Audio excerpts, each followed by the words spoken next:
As you probably know by now, the wild move in GameStop over the last week was fueled by the WallStreetBets group on Reddit. That online community rallied retail investors to execute a short squeeze that forced at least two major hedge funds to close out their positions at losses. At least that's what the hedge funds tell us. Joining us right now is Alexis Ohanian. He's the founder of 776. He's also the co-founder of Reddit. So, Alexis, you're really the guy that unleashed all of this. It's really good to see you. You're an investor who's been thinking a lot about this, but you've been watching what's been happening with Reddit, and just give us your thoughts on this. How have you seen this play out? Sure. And to be clear here, you know, I'm no longer on the board of Reddit. I'm not here to give financial advice. Purely, though, like as an observer of these internet trends and having gotten a front row seat thanks to co-founding Reddit, you know, this is a culmination of a lot of energy and a sort of kismet situation where, you know, a lot of things lined up. I know Chamath was on here yesterday doing a pretty good job summing up a lot of the sentiment, the future governor of California. And I think the thing that for me has been so clear is that this, like a lot of things on the internet that really go viral and take on a life of their own, has become something much bigger.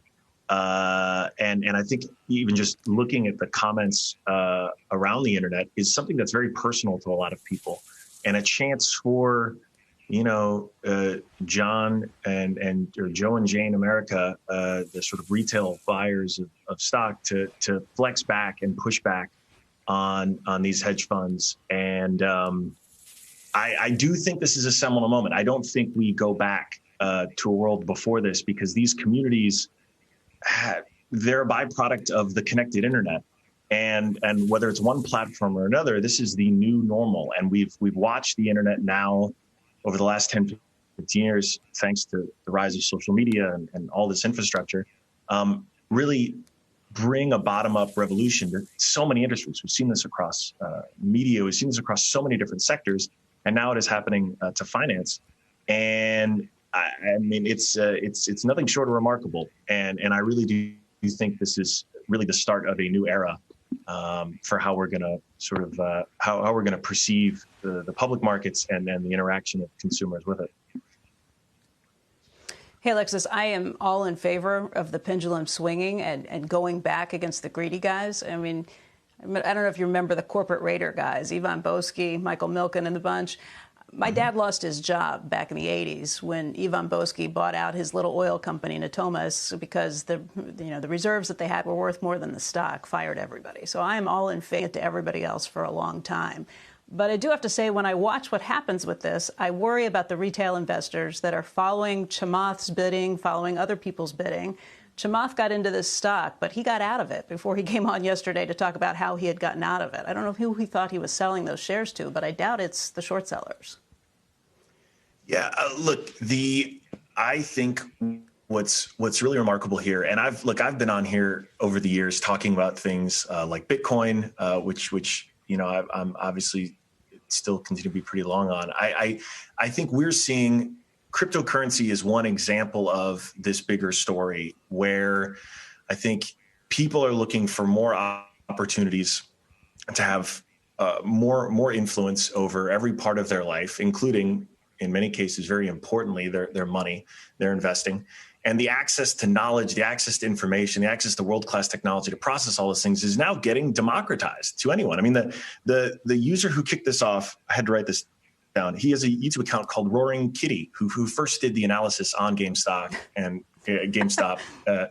and published it. And it seems absurd until you actually. And yes, he does have a ridiculous moniker, but he is sort of the original kind of hero in this story that it has been all built around.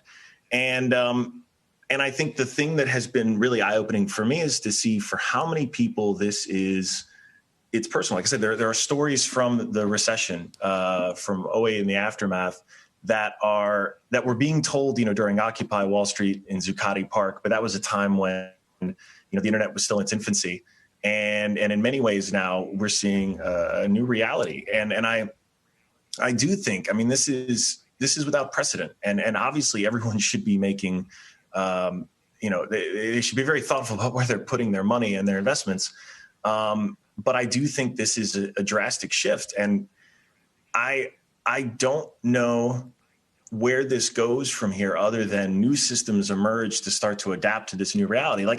There's a part of me that sees this community on WallStreetBets and think they would, as a investing block, they could outperform a hedge fund if they raised, capital of their own.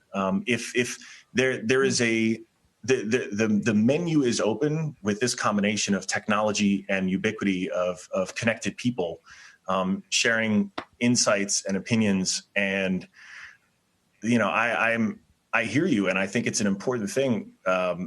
There's a very important role to be played for protecting the little guy. It's just so many of these little guys are saying very clearly that they felt rather unprotected for so long. And this is a way to vote with dollars. I'm all in favor of that sentiment. I guess when you see GameStop run up to such incredible levels, though, it makes you start to wonder what comes next. I know you had been reaching out trying to see if somebody could introduce you to the CEO of GameStop. Did you ever get that introduction? No. But I think there's something to be said for the fact that this is going to be a path forward for relationship with the markets in a world where I do think the trends seem clear that retail investors are going to start to become a larger and larger percentage of market trading. And we saw it go up during COVID as I think more people were getting idle and, Robinhood accounts were making it easy for people to get started.